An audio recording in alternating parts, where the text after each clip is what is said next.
Hey, it's Tucker Carlson. On Tuesday afternoon, the Biden administration had Donald Trump arrested. It was a pretty big news story. You may have seen it.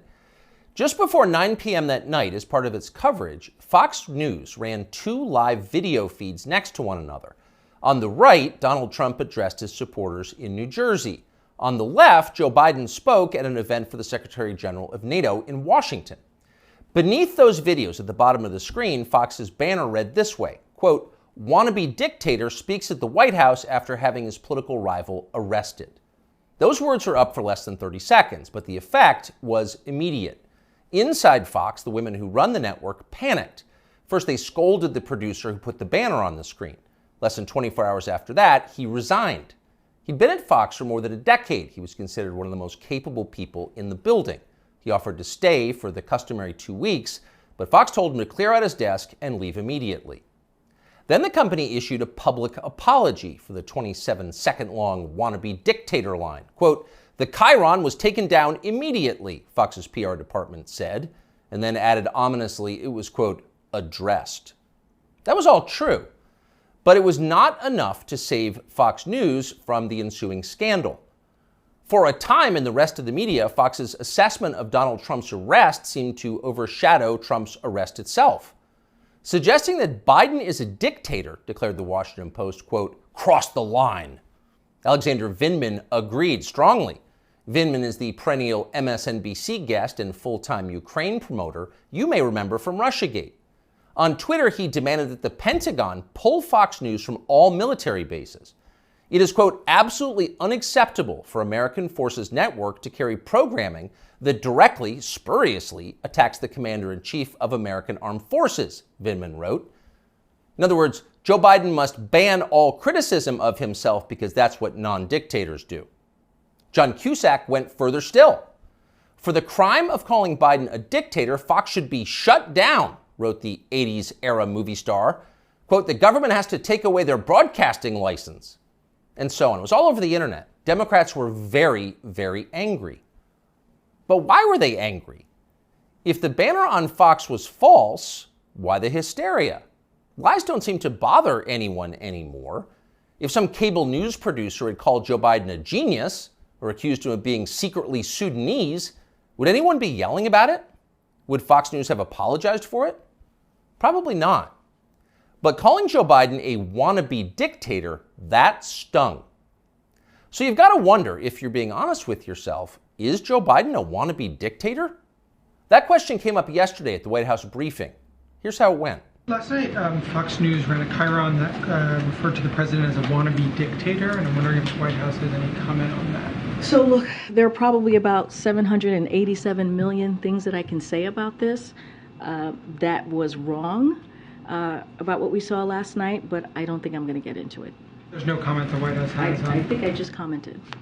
Oh, no comment necessary. Of course Joe Biden's not a wannabe dictator.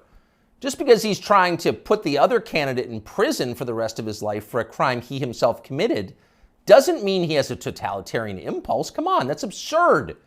It takes a lot more than jailing your political rivals to earn the title wannabe dictator. That's the consensus in Washington tonight. And in some ways, for once, the consensus may be right. It is not a small thing to be a wannabe dictator. It's quite a process. There are a lot of steps. First off, there is the money. The one thing that all dictators have in common is they enrich themselves and their families, their tribe, even as the countries they govern grow steadily poorer and more desperate. They take kickbacks from businesses and from other dictators. They use the official functions of their government to funnel cash to themselves. They don't bother to hide the fruits of this. They live in garish mansions with big lawns, far from the teeming cities, even as their own citizens languish in growing poverty, in some cases literally living in tents on the street. So they don't really hide it, it's all pretty blatant. And ordinary people resent it. Of course they do, and wannabe dictators know they resent it, but they don't care. There's nothing the population can do about it in a dictatorship. It's no longer possible to fight injustice in a system like that. People can't gather in large numbers to protest the rule of the dictator. If they try that, they'll be arrested by his state security services, even years after the fact. A visit from men in body armor at the breakfast table. That happens. And if citizens persist in believing they can gather in groups to protest, they may be shot to death, a bullet to the throat. And then, just to make the humiliation complete, to make the lesson gin clear to everyone else watching, their relatives can be arrested for daring to complain that their children were killed for complaining. That actually happens in some places. Ask Ashley Babbitt's mother. Here she is in handcuffs. You're arresting Ashley Babbitt's father. You murdered her inside the Capitol, now you're going to arrest her? Come out of there. 101, have a transport response. Sidewalk. So don't be like Ashley Babbitt's mother, much less like poor Ashley Babbitt. She's dead now. That's the message a wannabe dictator would send. And by the way, it's not just public protest that would be banned in a dictatorship. You wouldn't be allowed to complain from your own home.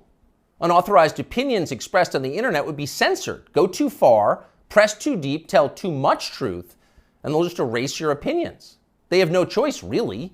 It's a matter, as they say, of trust and safety. You must trust the leader, or else you will jeopardize his safety. Not that you really can jeopardize his safety at this point. The leader has nuclear weapons, and you don't. He'll remind you of that from time to time. And in any case, you're in the process of being disarmed anyway, along with everyone else who has shown questionable loyalty to the leader. Those who support the regime can keep their weapons and use them freely, including on public transportation. That's a core civil right for them. But for those who dissent from the program, self-defense is an unaffordable privilege. Turn in your guns, Mr. and Mrs. Peaceful Opposition. You're a danger to society, and we know who you are. And in fact, the wannabe dictator does know who they are because he knows everything. Technology has made him all-seeing. A report in Wired magazine just this week revealed that the highly non-dictatorial Biden administration is busy tracking the phones of millions of Americans without their knowledge and without bothering to get a warrant. And at the same time, the same non-dictatorial administration is stockpiling a massive trove of damaging information about these same Americans, to be used at some point, we are sure, for entirely noble purposes. So the administration now knows everything: where you spend your days, who you talk to, what you think, your porn habits. Not a big deal. The administration already knows what you buy, of course, because they've leaned on the big banks to turn over your confidential credit card information. Not because anyone here is a wannabe dictator, to be clear, but just because. It's nice to have that information, just in case, in the words of the Fox News PR department, a situation arises that needs to be, quote, addressed. It's all totally normal. It's not a dictatorship, okay? But in the end, the main reason you know Joe Biden is not a wannabe dictator is because he just does not fit the profile as a man. Dictators have that look. You know one when you see one. Dictators build cults of personality around themselves, and they use those cults to deny the glaringly obvious. In his later years, to name just one example, North Korean dictator Kim Il-sung developed an enormous baseball-sized tumor on the back of his neck. It was huge. It was grotesque. It was right there. You couldn't ignore it. You couldn't possibly not see it. But in North Korea, state media did ignore it. They pretended it didn't exist. And so, in some important sense, it didn't. If a tumor grows on a neck but no one acknowledges it, is it really there? Thankfully, nothing like that is happening in our country or ever will. If Joe Biden ever developed some profound physical or medical problem that was obvious to everybody, journalists would say something. This is not North Korea. We don't have state media here. If Joe Biden was, say, incapable of completing a full sentence, or mistook his sister for his wife, or suddenly started falling down in public for no reason, the New York Times would report on that and then get to the bottom of what was actually happening. That would be its duty in a free country like ours. It's not like they would cover it up. The very idea of a cover-up sounds like a conspiracy theory, a dangerous one, actually, so stop it. And by the way, if Joe Biden was a wannabe dictator, he'd have the family to match. All dictators do. Saddam Hussein had Uday and Qusay. They were princelings who lived above the law, indulging their most decadent fantasies with total confidence they would be never held to account by the police. As the sons of a dictator, they knew they could do exactly what they wanted, and so that's what they did. There's no one like that around Joe Biden. He doesn't have weird sex scandals at the heart of his family that no one in the media will ever talk about. He doesn't have a ne'er-do-well former nightclub-owning brother who's made a living for 30 years by being related to him. Not at all. That's dictator stuff. Joe Biden doesn't award ridiculous inflated titles to his relatives that the media are then required to take seriously. He doesn't call people doctor who didn't go to medical school and then force you to nod along like it's real when everyone knows it isn't. Nicolae Ceausescu did that with his wife Elena. Joe Biden would never do that. Nor does Joe Biden dress like a dictator. He doesn't do photo ops in mirrored sunglasses driving a sports car to convince you that he isn't frail and senile, but instead powerful, virile, and wise. That's just not his style. If Joe Biden was a dictator, he'd be wearing epaulets and carrying a tasseled riding crop, and he isn't yet, so calm down. If he was a dictator, Biden's speeches would look like Nuremberg rallies, a blood-red backdrop, armed soldiers by his side, screaming about crushing his eternal enemies.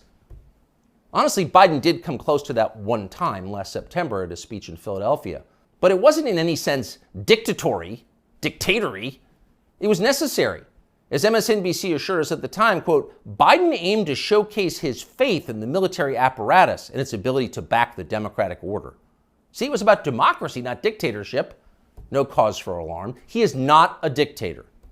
A dictator would stockpile ammunition for his own bureaucrats, including his tax collectors.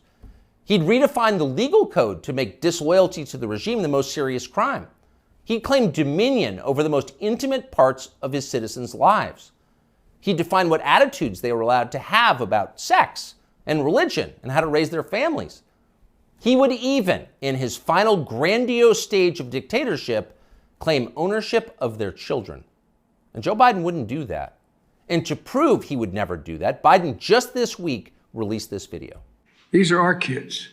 These are our neighbors. Not somebody else's kids, they're all our kids. And our children are the kite strings that hold our national ambitions aloft. It matters a great deal how we treat everyone in this country. LGBTQ Americans, especially children, you're loved, you're heard, and this administration has your back.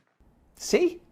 Joe Biden isn't saying your children belong to him like a dictator would. He's saying something very different from that. He's saying America's children are, quote, our children. Not his alone, ours. You share your children with Joe Biden evenly, right down the middle, with alternating weekends. You've got joint custody with Joe Biden, and you can thank heaven that you do. A nation is like a family. Every family has a head, a father. That's Joe Biden, our nation's father. And this, ladies and gentlemen, is now his fatherland. Just don't call it a dictatorship, or we'll have to issue a statement disavowing you. You often hear people say the news is full of lies. Kennedy's motorcade. 239 people. The death of Jeffrey Epstein.